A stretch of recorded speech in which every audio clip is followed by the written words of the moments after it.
الفاتحة. أعوذ بالله من الشيطان الرجيم. بسم الله الرحمن الرحيم. الحمد لله رب العالمين الرحمن الرحيم مالك يوم الدين.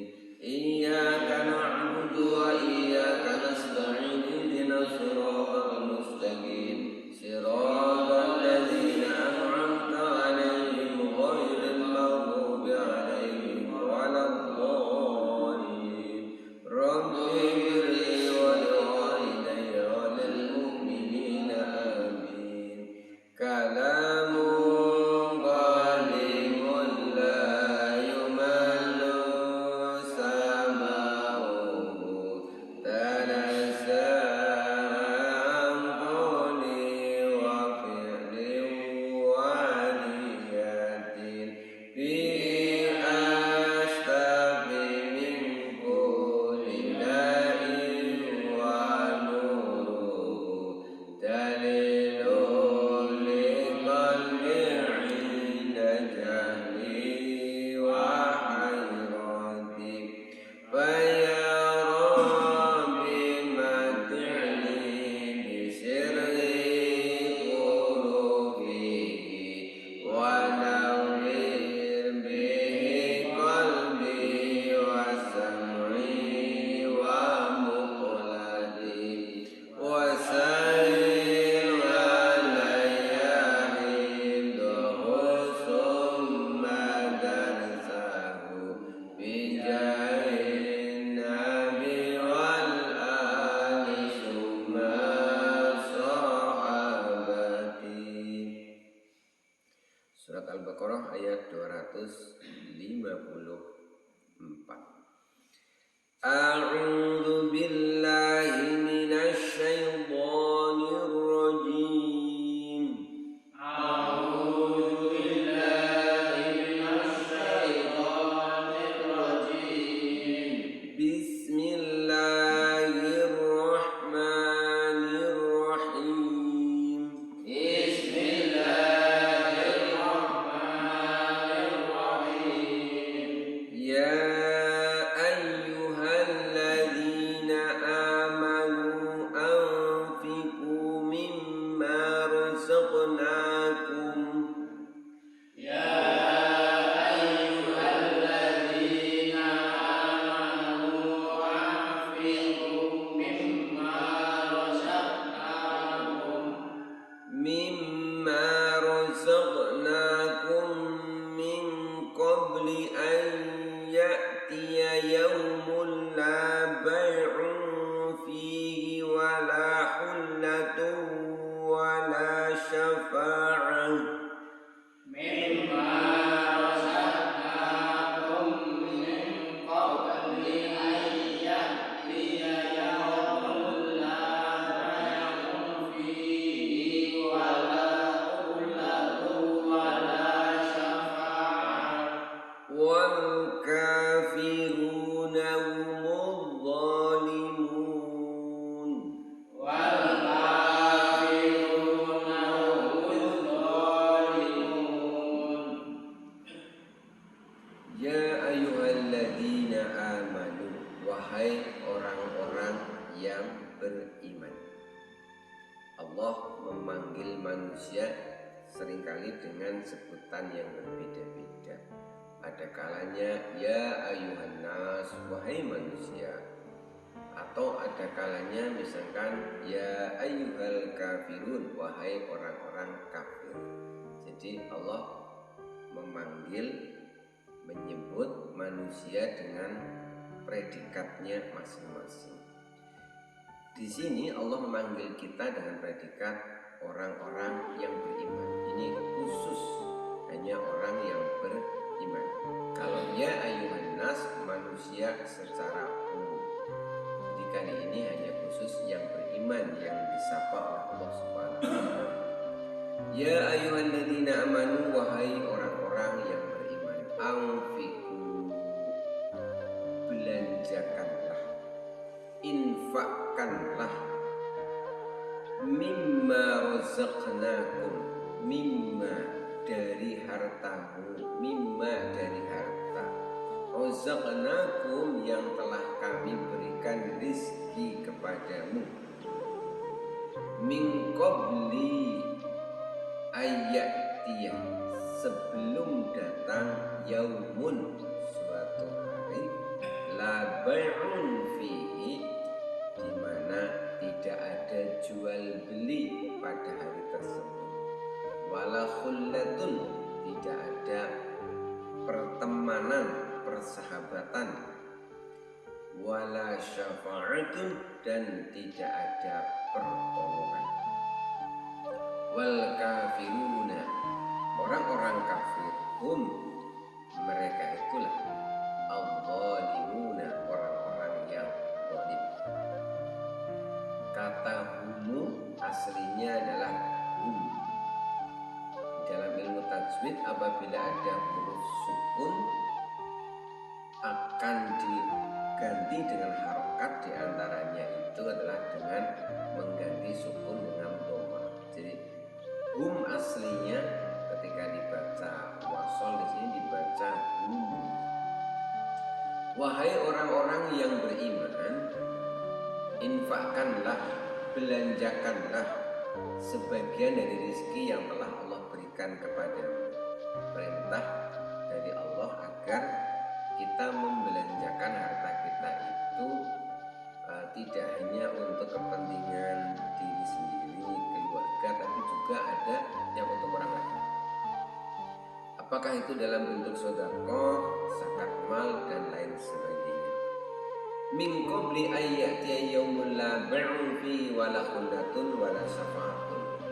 Infakkanlah, sisihkan sebagian rezekimu untuk sedekah, untuk zakat sebelum datang hari kiamat. Seperti apa keadaan hari kiamat itu?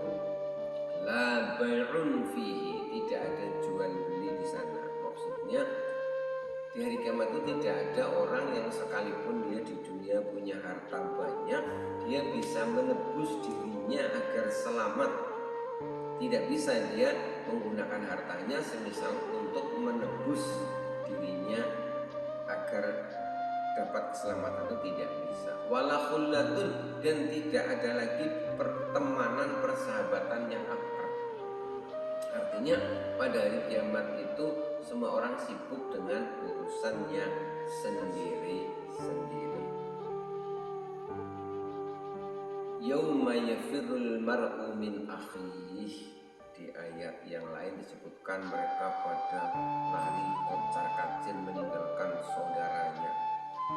Wa ummihi wa abih, meninggalkan bapaknya, ibunya, dan lain sebagainya, karena sibuk dengan urusannya sendiri-sendiri. Jangan pernah berpikir, nanti di kiamat aku kan punya teman banyak, saya bisa minta tolong kepada mereka. Tidak ada seperti itu. Wala khullatun wala syafa'atun, dan tidak ada pertolongan sama sekali kecuali syafaat, pertolongan dari Allah Subhanahu wa taala melalui makhluknya, misalkan seperti melalui nabi, tapi semua itu biiznillah, harus dengan seizin Allah Subhanahu wa taala. Dalam beberapa hadis Nabi menjelaskan tentang pentingnya kita segera untuk menyisihkan sebagian harta kita untuk sedekah, zakat, dan sebagainya. Nabi mengingatkan, segera keluarkan sedekahmu sebelum datang satu hari di mana, kata Nabi itu, orang-orang itu berkeliling menawarkan sedekahnya, tapi sudah tidak ada yang mau menerima. Kenapa sudah ada yang tidak mau menerima? Karena pada saat itu semua orang itu sudah kaya raya semua. Kata Nabi, tidak akan datang hari kiamat, tanda-tanda hari kiamat benar-benar sudah dekat, kecuali pada hari itu semua pintu harta Allah itu dibuka, sehingga semua manusia itu benar-benar mendapatkan rezeki yang berkecukupan, sampai diistilahkan ada orang berkeliling menawarkan sedekahnya berupa emas, sudah tidak ada yang mau menerima. Karena apa? Orang itu sudah berlimpah harta semuanya. Nah, pada saat itulah itu kiamat sudah benar-benar dekat. Jadi kalau pada saat ini kita berinfak, bersedekah, masih banyak yang mau menerima, kita bersyukur, berarti masih lama. Harus dimanfaatkan dengan sebaik-baiknya. Tapi sebenarnya sekarang juga sudah mulai ada tanda-tanda itu. Misalkan di kota-kota kadang-kadang itu satu daerah benar-benar orangnya itu kaya raya semuanya, sampai banyak orang itu bingung mau menyalurkan hartanya, infaknya dan lain sebagainya. Itu ya. Jadi karena itu kalau kita misalkan bersedekah, ada yang mau menerima untuk kita sendiri ya, untuk yang bersedekah itu kita juga harus bersyukur. Bayangkan kalau kita bersedekah, kita mau menolong, memberikan rezeki kita, sudah nggak menerima. Jadi sebenarnya kita bersedekah, ada yang mau menerima, ini juga kita harus bersyukur kepada Allah. Bayangkan kalau kita itu bersedekah sudah tidak ada yang mau menerima. Tapi ini dalil untuk orang yang bersedekah, bukan dalil untuk yang akan menerima. Jadi kalau yang akan menerima berpikirnya seperti itu ya tidak benar. Misalkan kita diberi bantuan lalu kita bilang, kamu tuh harus matur nuwun sama aku karena aku mau menerima sedekahmu, itu tidak benar. Jadi dalilnya itu, jadi kadang-kadang kita jangan sampai kita menyampaikan dalil tapi konteksnya tidak pas. Kalau orang yang rezekinya lapang, kemudian banyak lebih, itu dalilnya ayo banyak sedekah. Kalau orang yang rezekinya sulit begitu ya, dalilnya ayo kerja keras, jangan dibalik. Ayo kerja keras supaya kita mendapatkan rezeki yang banyak, nanti kita bisa bersedekah. Gitu ya. Jadi bahwa kita yang sudah mampu bersedekah, kita harus menata diri kita, menata hati dan pikiran kita agar kita dihindarkan dari sombong dan lain sebagainya. Bahwa ketika kita bersedekah ada orang yang menerima, itu kita bersyukur sekali. Kenapa? Karena dia telah menolong kita sehingga kita bisa menyalurkan hartanya. Kita juga bersyukur, berterima kasih kepada Allah Subhanahu wa Ta'ala karena sesungguhnya kita bisa punya harta, kita bisa bersedekah, itu pun semuanya atas seizin Allah Subhanahu wa Ta'ala. Jadi apa-apa itu memang harus dipasrahkan, dikembalikan kepada Allah. Kita bisa bersedekah secara ilmu, maka harus hati-hati jangan sampai sombong. Siapa sih yang memberi kita ilmu? Siapa yang memberi kita kesehatan sehingga kita bisa menolong orang lain? Nah, semua itu tidak terlepas dari Allah Subhanahu wa Ta'ala.